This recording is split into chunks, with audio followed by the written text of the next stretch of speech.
Girl, my fan was about to fall. That fan is not gonna fall. You're gonna stay right there. Stay the fuck there. This fan is not about to fall. Hey, I just went to Benihana and I'm smoking sheets and funnel. You a wannabe who wanna be, I'm only about the comma. See me in the street on any day, I'm really about that drama. And you know I keep the heat on me, ain't talking about the summer. Smoking key lime OG, and this car got 2 seats. When I hop out, it dang, you can smell it on me. Handle that shit myself, I ain't Alright, let's get this video started because it's like I always have somewhere to go. Now I'm ready and everything is in place. Greetings, this is my channel. I'm Dollface Kimberly, my face, the Dollway, and this video is going to be just a real conversation about things that I have been noticing, and taking note of for quite a bit of time. I'm going to talk about 3 things. How just growing up Caribbean, that's the first topic. The second topic I want to talk about is how and this is like I see as other black women supporting and talking about and giving the time of day to these bitches that don't even give a shit about us. Third topic is hair. So this is the introduction and the things that I want to talk about. I can't make it too long because my limit is 15 minutes. Now that I've said the topics that I want to talk about, I have to write them down. You see how like last minute this was? This is my coupon that expires today and I was gonna buy something. Let's talk about the growing up Caribbean first, because that is a whole other, like, that's a whole other video I could do. I really could talk about my experiences growing Caribbean as a Jamaican American child. I gotta let y'all know the struggle, the struggle, S-T-R-U-G-G-L-E, the struggle of growing up Caribbean.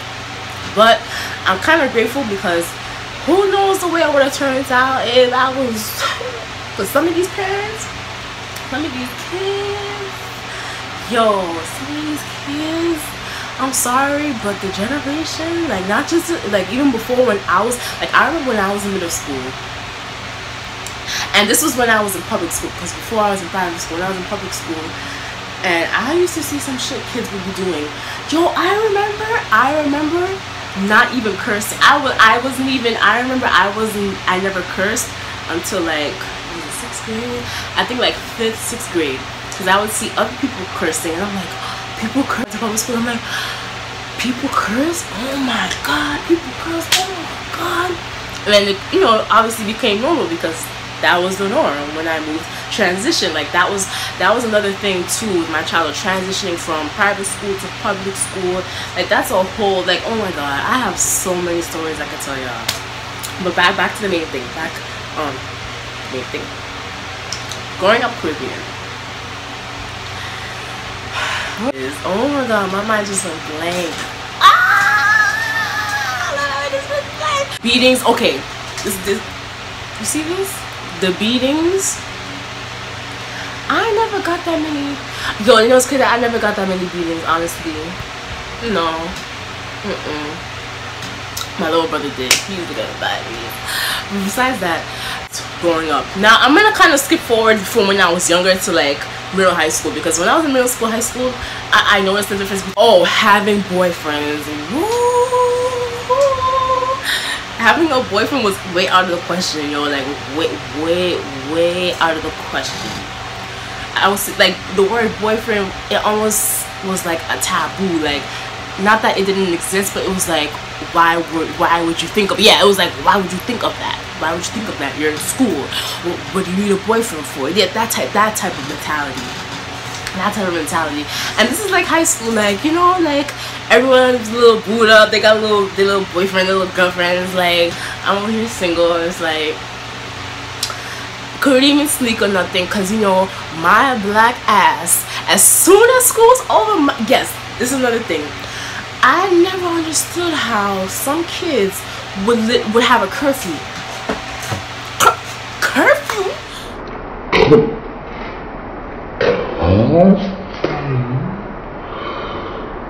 Curfew was not a word That was literally not a word. There was no such thing as curfew. As soon as school ends at 3, 2, 3 in the afternoon, you took your ass home. Only reason why we would be able to stay out, and not even out, it would be for like tutoring or like after school academic, or yeah, when I started doing track, and like I had like college now, like I took college credits in high school. That, yo, curfew, that was not even a word. Curfew, like, what you mean curfew? When school done, you take your ass home. That's how it was. That's how it really was. Like, yo, the stories. I think I might do a video on growing up Caribbean versus growing up Black American, because there were certain things I see kids do, and I said, wow, my mother and the father would have never let me do that. And when then like when it be like parent teacher conferences, and they would see like other kids doing what they would do, and they would be like, you wish you could have do that, you never could have do that. Oh Lord, oh my God, nah, for real. But I don't know, I just want to talk about that because it's like me growing up, like now I'm in my 20s, I'm on my own, I do everything myself. It's just like, damn, like I'm kind of grateful I was raised in a Caribbean household, because certain things, I'm going to be very honest, certain traits are very toxic. That doing certain things to you and being overly strict is gonna like make sure that you don't string out. So that's the first topic. I could go on and on, but I really wanted to focus on the next two topics. Second topic, we're gonna go from Caribbean to hair. We're gonna talk about the hair, because this hair situation is just like,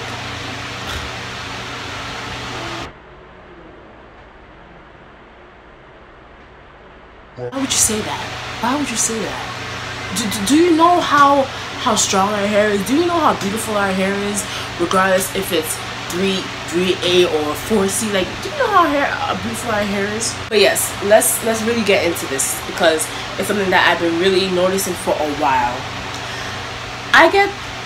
It's not a compliment, I get the statement, oh, you have good hair, you have pretty hair, like you got that coolie hair. And as Caribbeans, coolie is kind of like a derogatory term for like Indian or mixed with Indian. Coolie, C-O-O-L-I-E. If they say, oh, you're coolie, like mainly like Guyanese and Trini people are mixed with, you know, like Indian descent and whatever. So I get that statement a lot. Oh, you have good hair, your hair's so pretty. Like, you know, saying it's pretty, it could mean many things. It could be like, oh, like if I have my fro out, or if it's a twist out or a bantu knot, or whatever type of style it is. But when I hear this statement, oh, you have good hair, it really irks me, because I'm like, and I've said this to someone, like someone would say that, someone said that to me, that, oh, you have good hair. And I'm like, what you mean I got good hair? Like, all hair is good hair. My hair is good, your hair is good, his hair is good, her hair is good. Why is a specific type of texture considered good hair? Because I guarantee you don't hear nobody saying to someone who has very kinky hair, oh, you have nice hair. Like, you don't see that. You don't see that. It's always people who lose their hair texture, and it's like, what the fuck? Like, do you realize that just shows how you really think about yourself? that statement gets me so mad. I don't know why. And it's like, yes, I have a looser texture of hair, and it is a little bit easier to manage, because first, it is a little bit easier to detangle, it is a little bit easier to style and whatnot, but it's still black hair. Why do you think that because something is looser textured or it's more curly, it's nicer? No, that doesn't mean it's good hair. Like, people need to stop saying that. And I feel like to another thing, that the reason why people continue to say that to people, and they say it so freely, like they're not hesitant to say that, because 9 times out of 10, the people who do receive that, I'm not gonna say compliment, that statement, say, oh, thank you, oh, really, thank you. Like, no, it's not a compliment. And people say that all the time. It's really not a compliment. Y'all need to think of like the deeper meaning as to why you're accepting that statement as a compliment, as to the person who's saying that to someone, why you think that their hair is good hair. Like, it's deeper than that. And people probably don't realize or don't take it seriously, but we have to really reprogram the way we think about ourselves, because the way I feel like the way a lot of us think about ourselves is just like back in the slavery days, back in Jim Crow days, and this is 2019. Like, y'all need to get it together. Like, this is something that really happened that really irked me. Like, I was at work and I had my hair slicked down, just back. And I've been doing that type of hairstyles lately because honestly it's easier, it's faster, and I don't have time to do it because I have so much hair in the stick and it's dumb high. I don't have time to be doing my hair in my face, so I just have a slick back with gel or edge control, yada yada. And this guy, this coworker, says to me, what did he say? He said, what do you mix with? And I'm like, what do you mean what I'm mixing? I'm not mixing nothing, I'm black. He's like, he looks at me in my face, looks at me like, nah, you're mixed with something. You're mixed with something.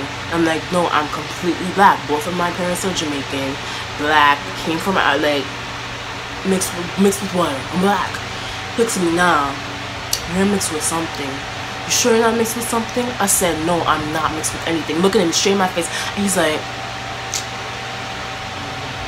and I'm like, what the do you know how ignorant you sound? So you're saying that a black woman cannot be beautiful if she's not mixed? And I feel like a lot of us has been saying this over and over and over, but it needs to be addressed because this is something that people really think. Like, people really would think that.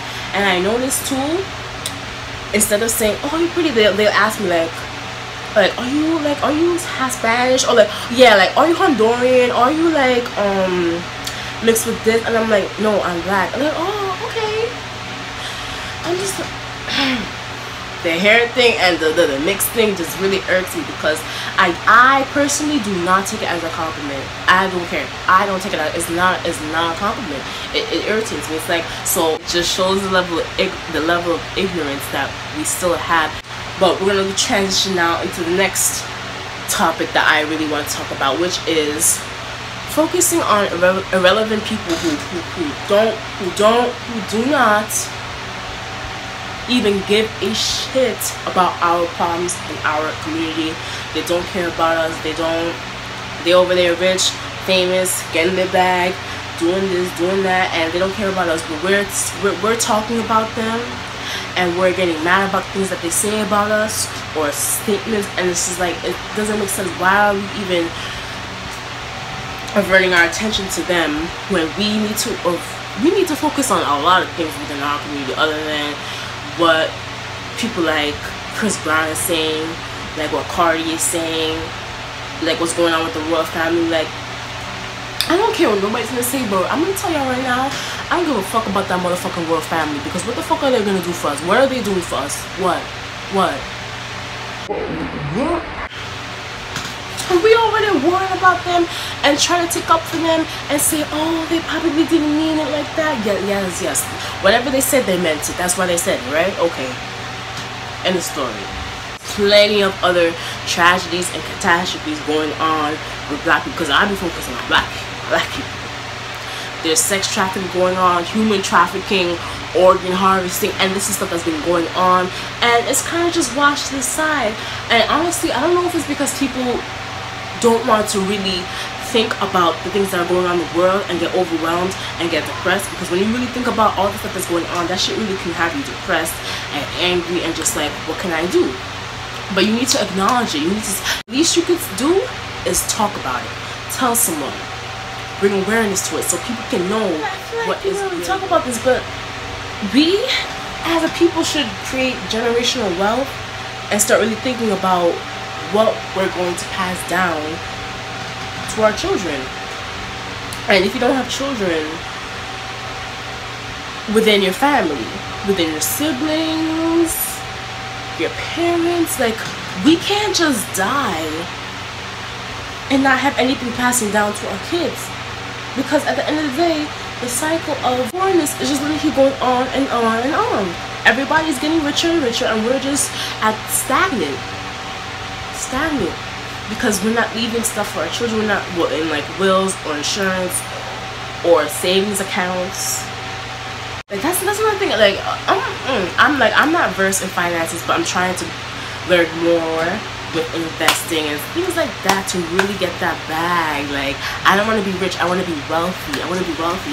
I want to be like, yo, when I have my kids, like, guys, here's 100K in the account. Y'all better use this money wisely. Have a house ready for them.